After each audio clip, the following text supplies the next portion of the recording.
Assalamualaikum warahmatullahi wabarakatuh.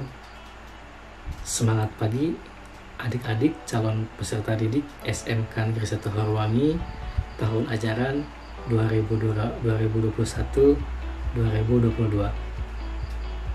Bagaimana nih kabarnya hari ini? Mudah-mudahan masih dalam keadaan sehat walafiat ya, serta dalam lindungan Allah Subhanahu wa taala. Amin. Perkenalkan, nama Bapak Maulana Iskandar. Bapak di SMK Negeri 1 Horowangi mengajar mata pelajaran pendidikan Pancasila dan kewarganegaraan. Hari ini dalam pengenalan lingkungan sekolah, Bapak akan menyampaikan materi mengenai keluarga sadar hukum dan pendidikan anti korupsi. Untuk itu, silahkan disimak baik-baik dan apabila perlu boleh dicatat ya. Oke, kita langsung saja ke materinya. Keluarga sadar hukum dan pendidikan anti korupsi. Ini Bapak ambil materi dari tim pembinaan kesadaran hukum HAM daerah Provinsi Jawa Barat atau biasa disingkat FFSH HAM.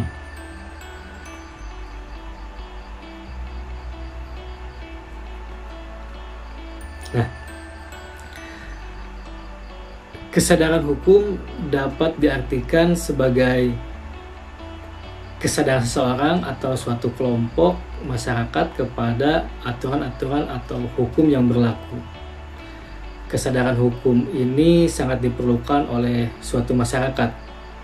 Hal ini bertujuan agar ketertiban, kedamaian, ketentraman, keadilan dapat diwujudkan dalam pergaulan antar sesama.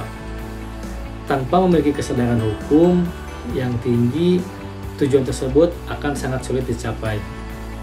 Sadar hukum itu merupakan suatu kondisi ya, di mana para siswa, ini kalau mengenai siswa, telah memahami dan mengetahui aturan-aturan yang berlaku, baik di lingkungan sekolah maupun lingkungan masyarakat, sehingga mereka dapat mematuhinya atau menghindari dari perilaku-perilaku yang melanggar akan hukum tersebut. Nah, di sini ada penjelasan mengenai keluarga sadar hukum. Bapak akan jelaskan satu persatu mengenai keluarga, kesadaran, dan juga definisi hukum. Menurut Friedman, keluarga adalah kumpulan dua orang atau lebih ya, yang hidup bersama dengan keterikatan antara emosi dan individu mempunyai peran masing-masing yang merupakan bagian dari keluarga. Kemudian menurut Hasibuan dijelaskan bahwa kesadaran itu adalah sikap seseorang yang secara sukarela menaati semua peraturan dan sadar akan tugas dan tanggung jawabnya. Dan yang ketiga, definisi hukum adalah himpunan petunjuk ya. Petunjuknya petunjuk hidup, baik itu perintah maupun larangan, yang mengatur tata tertib dalam suatu masyarakat yang seharusnya ditaati oleh anggota masyarakat dan jika dilanggar dapat menimbulkan tindakan dari pemerintah. Nah, definisi hukum ini bisa dikatakan juga bahwa hukum itu merupakan seperangkat aturan ya, tata tertib aturannya yang sifatnya memaksa dan mengikat. Dan apabila melanggar tentunya akan mendapatkan sanksi. Sanksinya itu dari mulai yang terkecil sampai yang terbesar. Nah, ada pengetahuan kesadaran hukum. Di sini ada faktor yang mempengaruhi kesadaran hukum. Yang pertama adalah mengenai pengetahuan kesadaran hukum itu sendiri.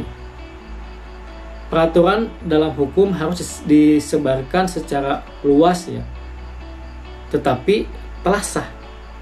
Maka dengan sendirinya peraturan itu akan tersebar dan cepat diketahui oleh masyarakat.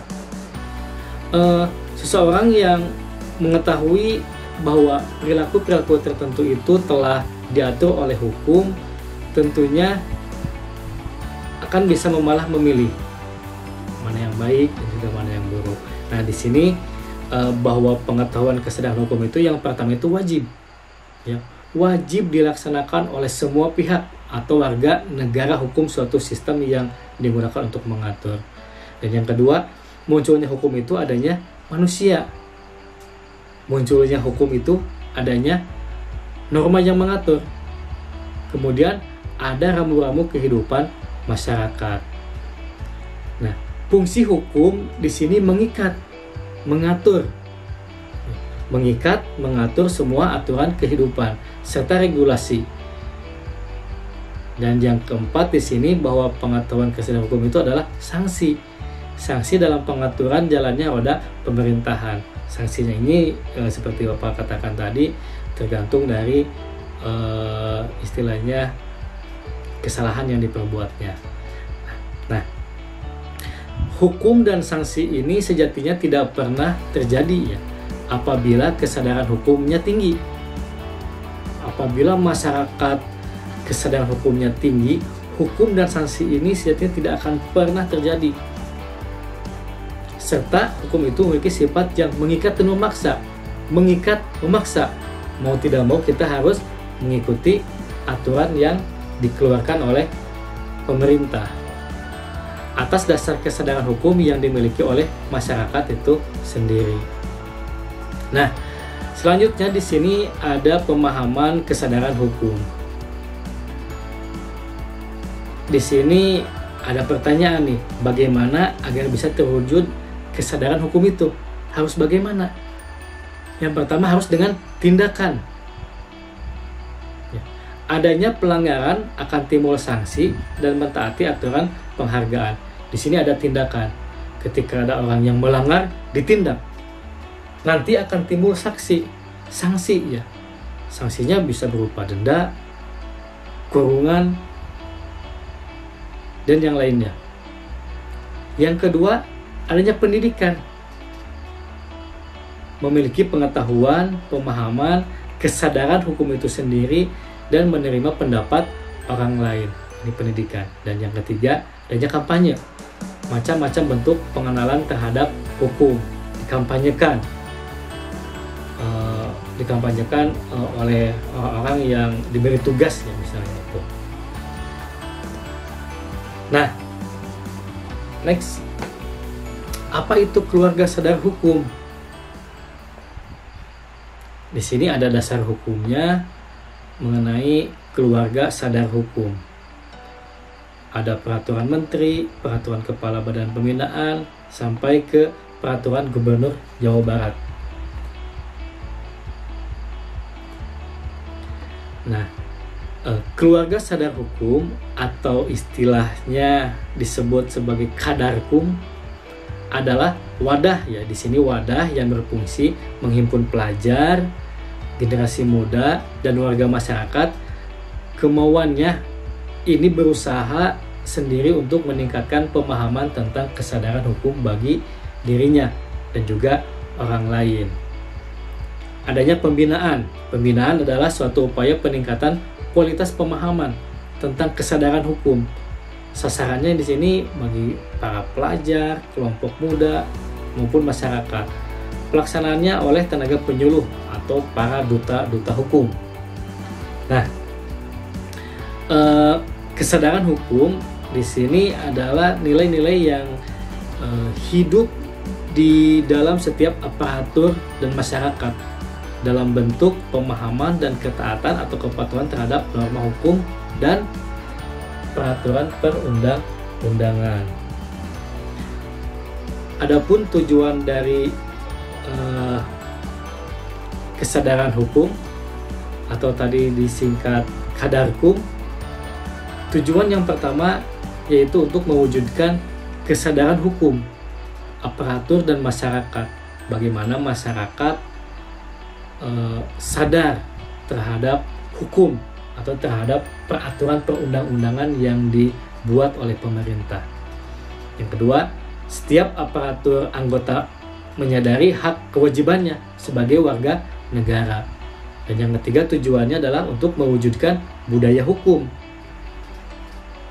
Budaya hukum dalam sikap dan perilaku yang sadar, patuh, dan taat terhadap hukum, serta menghormati hak asasi manusia. Nah, ada indikator kesadaran hukum. Yang pertama adalah mentaati dan sadar pada hukum tertulis dan tidak tertulis. Kita sebagai warga negara yang baik, sudah sepatutnya kita harus taat kepada hukum yang tertulis maupun hukum yang tidak tertulis. Hukum tertulis, hukum yang dikeluarkan oleh pemerintah misalnya, mau tidak mau kita harus mematuhi. Sekarang misalnya lagi pandemi COVID-19, ketika ada aturan yang dikeluarkan oleh pemerintah, mau tidak mau kita harus mematuhi. Ada istilah PPKM kan sekarang ya, mau tidak mau kita harus patuhi, ikuti. Banyak di media-media sosial, di televisi misalnya, ketika melanggar ya hukumannya bermacam-macam. Nah, hukuman yang tidak tertulis, misalnya kalau di perkampungan, di pedesaan ya ada istilah pamali misalnya ya. Nah, ketika pamali itu bisa dikatakan juga hukum yang tidak tertulis ya.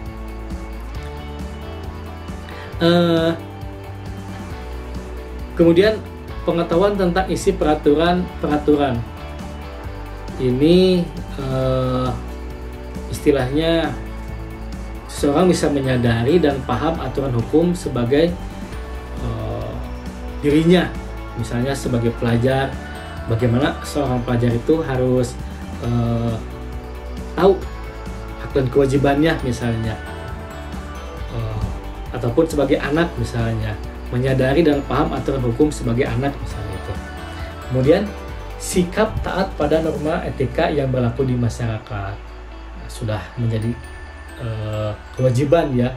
Misalnya adik-adik di sini sebagai pelajar, sebagai peserta didik harus taat pada norma etika yang berlaku di masyarakat. Contoh misalnya, kalau misalkan kita lagi berjalan, terus kita melewati rumah orang lain, di depan rumah ada yang punya rumah, ya minimal kita mengucapkan punten atau assalamualaikum dengan membongkokkan badan. Itu misalnya salah satu etika ya yang berlaku di masyarakat. Nah, kemudian pola-pola kelakuan hukum yang berlaku, ya, pola-pola kelakuan hukum yang berlaku. Nah, di sini Bapak akan menyinggung sedikit mengenai hak asasi manusia ya dan kewajiban sebagai pelajar. Nah, di sini dikatakan bahwa hak asasi manusia adalah karunia Allah yang melekat pada dirinya sejak dalam kandungan kepada setiap manusia yang tidak dapat diganggu ataupun digantikan dengan cara apapun. Itu hak asasi manusia. Luar biasa kan? Sejak dalam kandungan kita sudah diatur istilahnya ya. Tuh. Nah, kalau adik-adik belum mengetahui macam-macam hak asasi manusia, di sini Bapak akan sampaikan bahwa hak asasi manusia adalah macam-macam hak asasi manusia ini diantaranya adalah hak asasi peradilan, di mana seseorang berhak mendapatkan pembelaan hukum dan persamaan perlakuan di hadapan pengadilan. Seseorang yang misalkan telah melakukan kesalahan, kita jangan main hakim sendiri.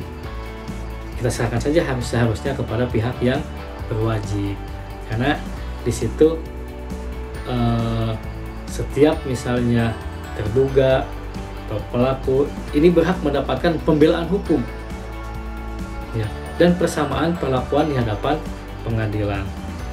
Tidak ada istilahnya ini anak pejabat, ini anak petani, misalkan ini anak yang orang kaya misalnya. Ketika di hadapan hukum sama, ya. Yang kedua, hak asasi pribadi seperti hak hidup, ya, hak bebas bergerak, hak bebas menyatakan pendapat, hak bebas aktif. Di sini aktif dalam suatu organisasi dan hak bebas untuk memilih, memeluk agama dan kepercayaannya masing-masing sesuai aturan di negaranya. Kemudian macam-macam HAM itu ada hak asasi politik, hak asasi hukum, ada juga hak asasi ekonomi. Nah, di sini bisa dilihat masih banyak macam-macam HAM itu, bisa dibaca.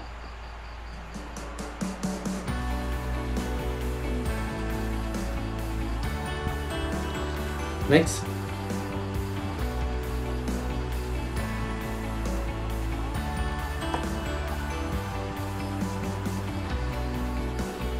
Nah, HAM itu memang hak yang dimiliki oleh setiap orang, ya, tetapi ada batasan-batasannya.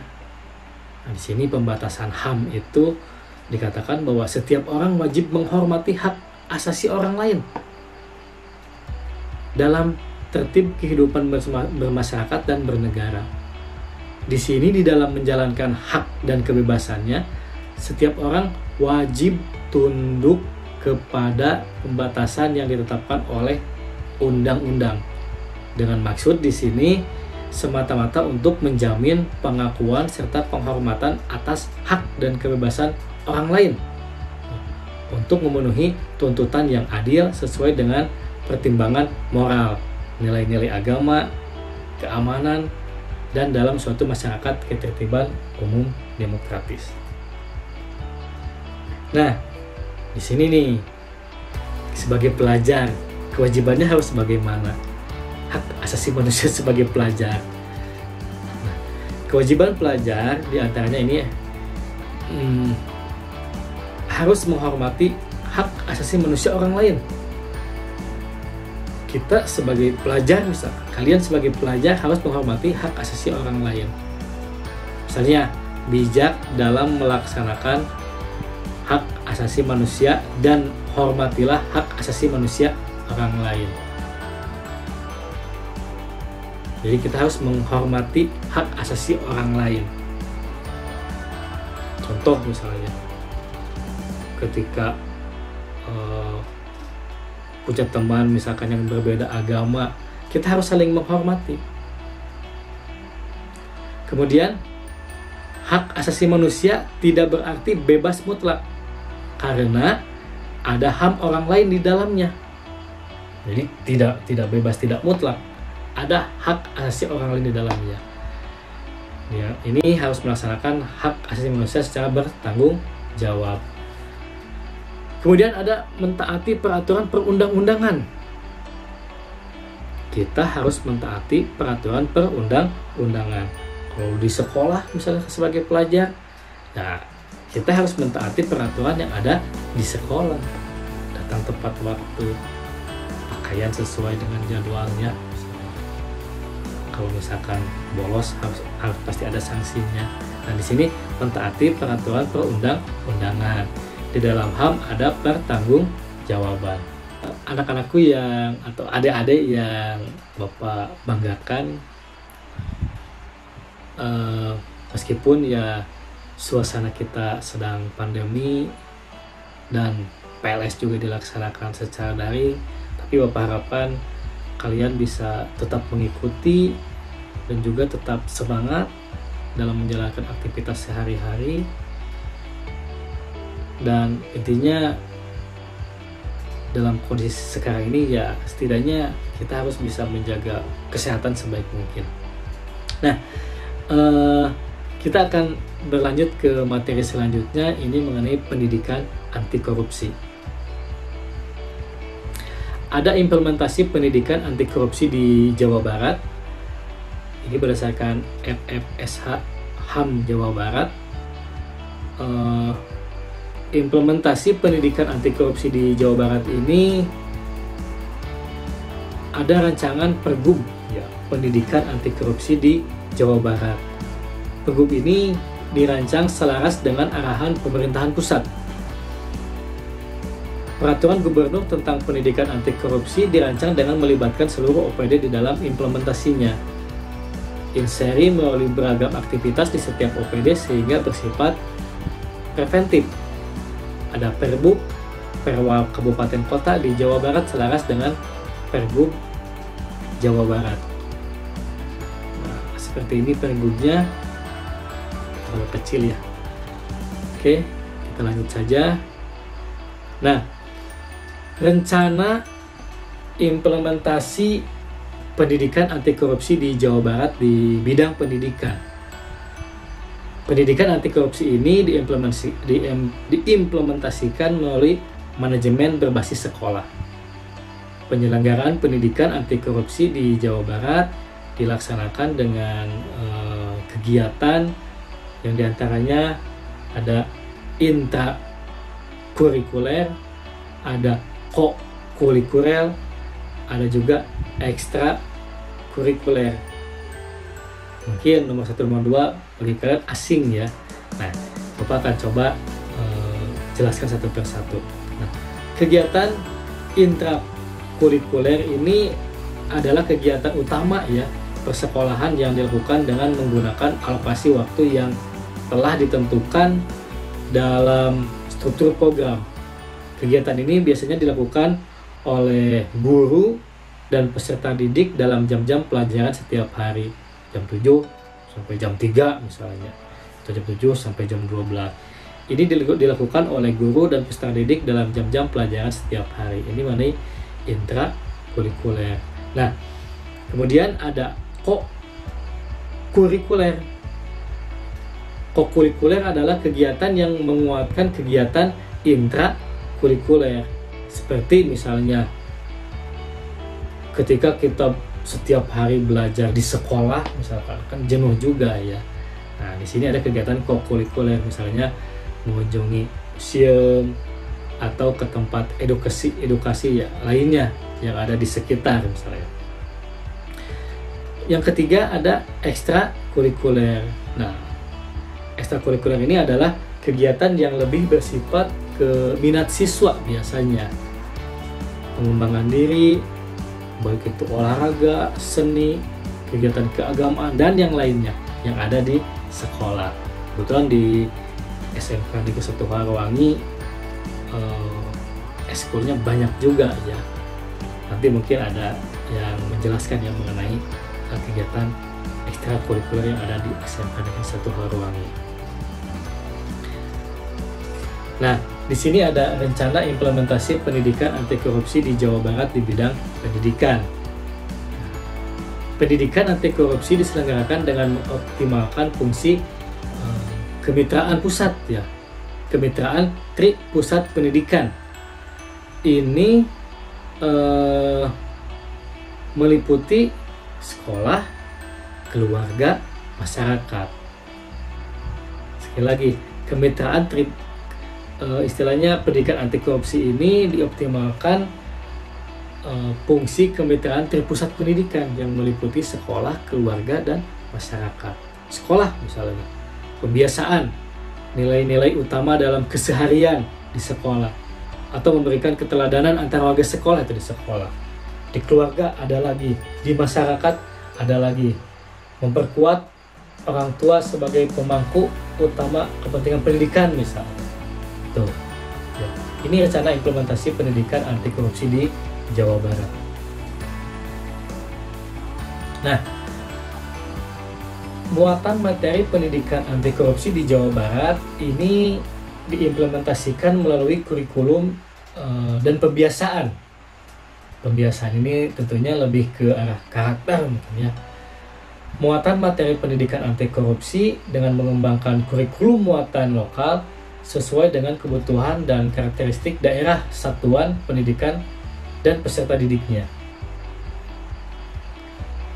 capaian implementasi pendidikan anti korupsi ini meliputi beberapa kompetensi. Di antaranya ada sikap, pengetahuan, dan juga keterampilan. Ini ada tiga kompetensi yang ingin dicapai. Di antaranya sikap, pengetahuan, dan juga keterampilan. Nah, di sebelah kanannya di situ ada karakteristik daerah di Jawa Barat. Ini ada karakter khusus di Jawa Barat. Karakteristik daerah adalah nilai-nilai karakter yang berbasis kearifan lokal. Di sini ada religius, karakter, ada fisik mental, dan juga cerdas. Religius tentang keimanan, karakter akhlak, fisik mental sehat, cerdas ilmu. Yang dimana kearifan lokal di Jawa Barat ini ada istilahnya, ada niti surti, ada niti harti, ada niti bukti, ada juga niti bakti. Niti surti, belajar untuk merasakan, bagaimana kita bisa merasakan. Ya, surti artinya peka. Ya, seseorang perlu memiliki kepekaan. Ini baik dalam berinteraksi, berkomunikasi dengan orang lain, juga dalam menyikapi gejala atau fenomena sosial yang terjadi. Setidaknya kita harus peka. Ya. Sumber kepekaan adalah hati, ya. Hati dan rasa. Kepekaan adalah wujud dari kepedulian. Peka dan peduli adalah dua hal yang tidak dapat dipisahkan. Peka, peduli. Jangan peka, abai. Dan peka, peduli. Selanjutnya di sini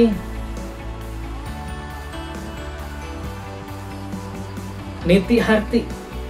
Ya. Belajar untuk mengetahui. Harti. Harti artinya mengerti atau memahami.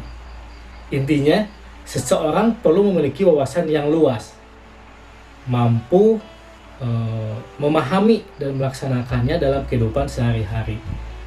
Kata harti di situ tidak dapat lepas dari kata pangarti. Harti, pangarti, atau pangabisa, atau pangaweruh. Yang zaman sekarang ini disebut sebagai kompetensi. Kompetensi yaitu sejumlah kemampuan yang dimiliki oleh seseorang yang dicerminkan dalam sikap, pengetahuan, dan keterampilan setelah mengikuti sebuah proses pendidikan. Itu niti harti. Selanjutnya ada niti bukti. Niti bukti ini adalah belajar untuk melakukan bukti. Bukti artinya seseorang itu harus mampu berkarya atau memberi bukti. Jangan omongan saja, ngomong terus, tapi harus ada bukti. Bukan hanya omdo, ya. Harus omong doang, tuang ngomong tepuguh, tapi bukti teu aya. Ngomongnya terus, tapi tak ada bukti. Nah, zaman sekarang ini memang banyak orang yang pandai berbicara, ya, tetapi tidak pandai berkarya. Hanya bisa istilahnya nyinyir, ya, terhadap prestasi orang lain, tetapi dia sendiri minus prestasi. Lebih banyak memberikan komentar sinis daripada istilahnya memberikan alternatif atau solusi. Hal ini dapat kita lihat dengan mudah, ya, biasanya di media-media sosial yang kadarnya sudah mengkhawatirkan, ya. Kalau istilahnya apa, ya, netizen atau apa, ya, warga plus 62 gitu. Ada niti bakti. Niti bakti ini belajar untuk hidup bersama. Bakti atau ngabakti artinya bisa dalam artian seorang anak yang berbakti kepada orang tuanya, bakti murid terhadap gurunya, atau bakti seseorang warga negara terhadap bangsa dan negaranya. Bakti seorang anak terhadap orang tua misalnya dengan melaksanakan perintah orang tua, mentaati nasihatnya misalnya, membantu pekerjaan orang tua, dan tidak menyakiti orang tua misalnya, atau tidak menyakiti hatinya. Nah, bakti murid terhadap guru misalnya, siswa yang belajar dengan sungguh-sungguh melaksanakan perintahnya dan mentaati nasihatnya misalnya.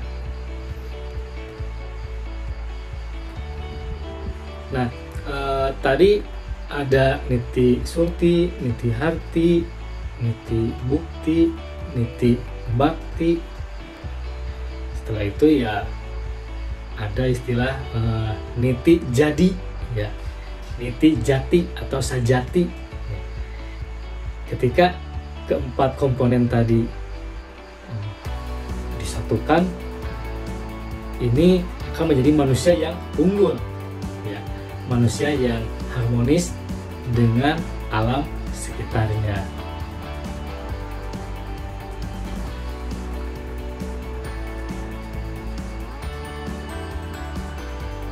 Nah, ini ada pelaksanaan implementasi inseri pendidikan anti korupsi di SMA SMK, ya. Ada pembentukan tim, ini kita lihat saja. Nah, yang terakhir akan lupa sampaikan, ini nilai dasar anti korupsi, ya. Nilai dasar anti korupsi Jope Mandi Tengker Sebedil, ya. Nilai dasar anti korupsi itu yang pertama adalah jujur, yang kedua peduli, yang ketiga mandiri, yang keempat disiplin, yang kelima tanggung jawab, kerja keras, sederhana, berani, dan adil. Nah, itu diantaranya nilai dasar anti korupsi. Kalau semua itu ada di dalam diri kita, kejujuran saja, peduli saja, mandiri saja, dan yang lainnya, insya Allah kita akan kuat, ya, untuk tidak korupsi. Oke, mungkin segitu saja materi yang bisa Bapak sampaikan. Mohon maaf bila ada kekurangan, kesalahan kata atau kesalahan mengartikan. Sekali lagi mohon maaf. Di sini ada kata-kata terakhir yang ingin Bapak sampaikan. Belajar untuk menjadi benar tidak harus menunggu dewasa. Mulailah belajar dari saat kecil, biar sudah besar terbiasa. Terima kasih. Sekali lagi, Bapak mohon maaf, tetap semangat untuk melaksanakan kegiatan selanjutnya dalam kegiatan PLS. Sekali lagi, tetap semangat dan semangat selalu dalam proses. Assalamualaikum warahmatullahi wabarakatuh.